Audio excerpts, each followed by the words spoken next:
خوشگوار زندگی کے بڑے اصول ہیں۔ یاد رکھیں، پہلا اصول، ان اصولوں کو لاگو کرنے سے انشاءاللہ ایک خوشگوار زندگی ہماری گزرے گی اور فتنہ، فساد، آزمائش اور تکلیف کی زندگی سے ہم اپنے آپ کو محفوظ کر لیں گے۔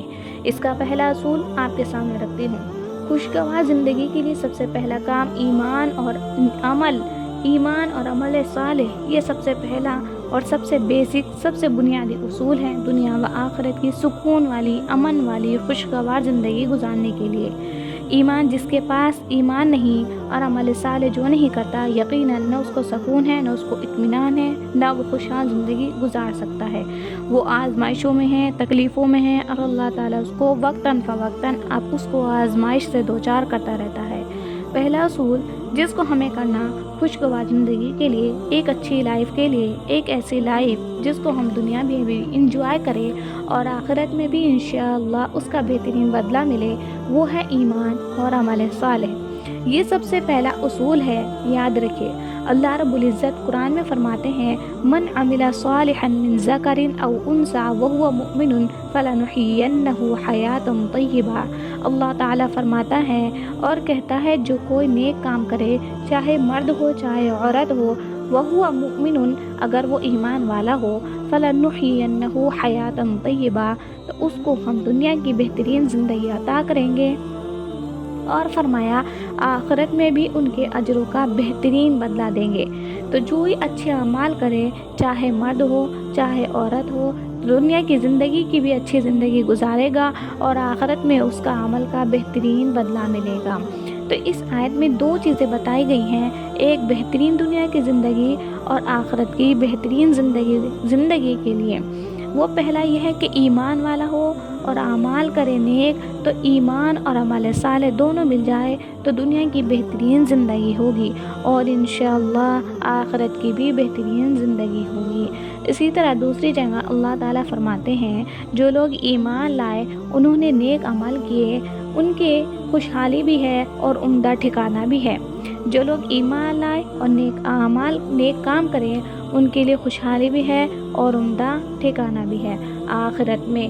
اللہ تعالیٰ سورہ آل عمران میں فرماتے ہیں، ان اللہ لا یخلف المیعاد، اللہ تعالیٰ اپنے وعدوں کی خلاف ورزی نہیں کرتا۔ جب اس نے کہہ دیا کہ ایمان لانے اور نیک عمل کرنے والے اچھی دنیا کی زندگی، اچھی آخرت کی زندگی دے گا، تو اللہ تعالیٰ وعدے کی خلاف ورزی نہیں کرتا۔ یقیناً اس کا وعدہ سچا ہے، ہمارے لیے یہ وعدہ بالکل سچا ہے کہ اگر ہم ایمان لائیں جیسا کہ اس کا حق ہے اور عمل صالح کریں جیسا کہ اس کا حق ہے، ایمان کا انشاءاللہ العزیز ایک اچھی زندگی ملے گی۔ اور ہم سے بہت سارے مسلمان ایسے ہیں، مسلمان ہونے کے باوجود ہم دیکھتے ہیں کہ ایسا ایمان جیسا کہ اس کا حق ہے، اس کے تقاضوں کو پورا نہیں کرتے۔ ہم نے ایمان کے بعد عمل صالح کو نہیں اپنایا، جس کے نتیجے میں آج آزمائشوں کی اور پرفتن زندگی گزار رہے ہیں۔ ہم ایمان والے ہیں تو عمل صالح میں اضافہ کیجیے۔ اگر ایمان والا نہیں ہے تو دنیا و آخرت کی سکون والی زندگی اس کی ہے ہی نہیں۔ تو یہ پہلا طریقہ ہے پرسکون زندگی گزارنے کا۔ اور اللہ کے پاس جانے کے بعد اگر ہمیں بہترین بدلہ چاہیے تو ایمان لانا ہوگا، جیسا کہ ایمان لانے کا حق ہے۔ ایمان میں جو سب سے پہلے داخل ہے وہ ہے توحید اللہ پر، وہ ایسا ایمان جیسا کہ اس کا حق ہے، تو وہ ہے توحید، ہمیں درست کرنا ہوگا۔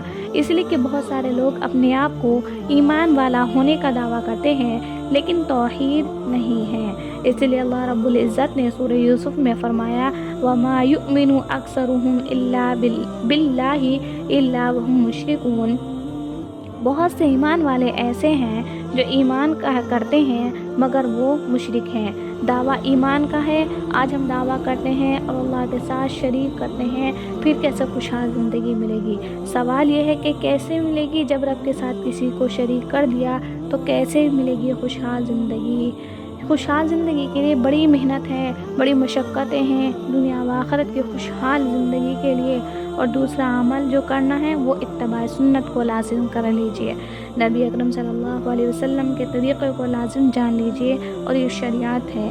یاد رکھیے، اللہ کی کتاب اور حضور صلی اللہ علیہ وسلم کے طریقے پر چلنا ہمارے لیے لازم اور واجب ہے۔ جو دین آپ نے لا کر دیا اس کو چھوڑ دیا، اس کو مکمل کر دیا، جو اللہ کا دین تھا جس کی تکمیل آپ کی نبوت کے ساتھ ختم ہو گئی۔ ہمیں آپ کے قول کو، آپ کے فعل کو مقدم رکھنا ہوگا۔ دوسرا اصول جو خوشگوار زندگی کے لیے وہ ہے نماز کو قائم کرنا۔ دوسرا اصول ہے خوشگوار زندگی گزارنے کے لیے مصیبت پریشانی سے بچنے کا حل ہے۔ جو مصیبت اور پریشانی آتی ہے ان سے بچنے کے لیے نماز ہے، اور خوشگوار زندگی گزارنے کا یہ طریقہ ہے۔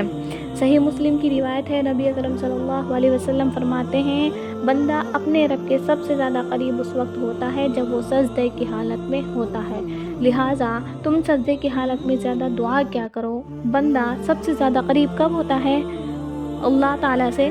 جب وہ سجدے کی حالت میں ہوتا ہے، لہٰذا سجدے میں دعا کیا کرو۔ صحابہ کا یہ حال تھا، صحابہ اتنے خوش ہوئے جب نماز آئی، وہ صرف فرض نہیں، فرض کے علاوہ بھی پوچھتے تھے اور کیا ہے۔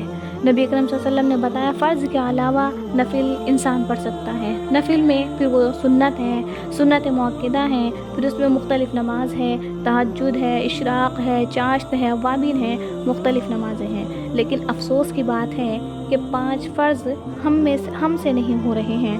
اب یہ نہیں کر کے ہم سکون کی زندگی کیسے حاصل کر سکتے ہیں؟ یہ میں نہیں جانتی کہ رب العزت لاکھوں نعمتیں ہمیں عطا کرتا ہے، اتنی نعمتیں ہیں شاید ہم ان کو گن بھی نہیں سکتے، اور ایسی کئی نعمتیں ہیں جن کو ہم گنتے بھی نہیں۔ تو بالکل عام معمول ہے، جس کے پاس وہ نعمت نہیں ہے اس کو دیکھنے کے بعد احساس ہوتا ہے کہ ہمارے پاس کیا نعمت ہے۔ اللہ نے ہمیں ہاتھ دیے، اس کا استعمال ہم بنا سوچے سمجھے کرتے ہیں۔ جب بغیر ہاتھ والے کسی شخص کو دیکھتے ہیں تب احساس ہوتا ہے کہ اللہ نے کیا نعمت دی ہے۔ اور تیسرا اصول کامیاب خوشگوار زندگی گزارنے کا، اللہ تعالیٰ فرماتے ہیں اگر یہ بستی والے ایمان لائے اور اللہ کا ڈر اختیار کرے تو ہم آسمان و زمین کی برکت کے دروازے ان کے اوپر کھول دیں گے۔ آج ہمیں نہ کھل کر گناہ کرنے میں ڈر لگتا ہے اور نہ چھپ کر گناہ کرنے میں ڈر لگتا ہے۔ تقویٰ آج ہماری زندگیوں سے غائب ہے۔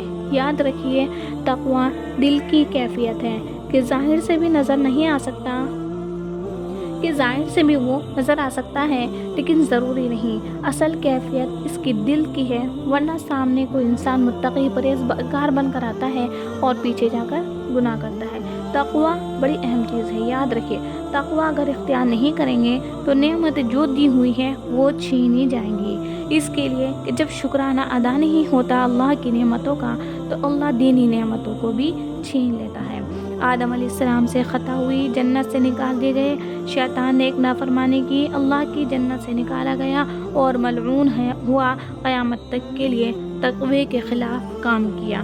اللہ نے کہا تھا سجدہ کر آدم علیہ السلام کو، اس نے کہا کہ میں بہتر ہوں آدم علیہ السلام سے، نتیجہ یہ ہوا کہ ملعون ہوا، ہمیشہ کے لیے مردود ہوا، دھتکارا گیا۔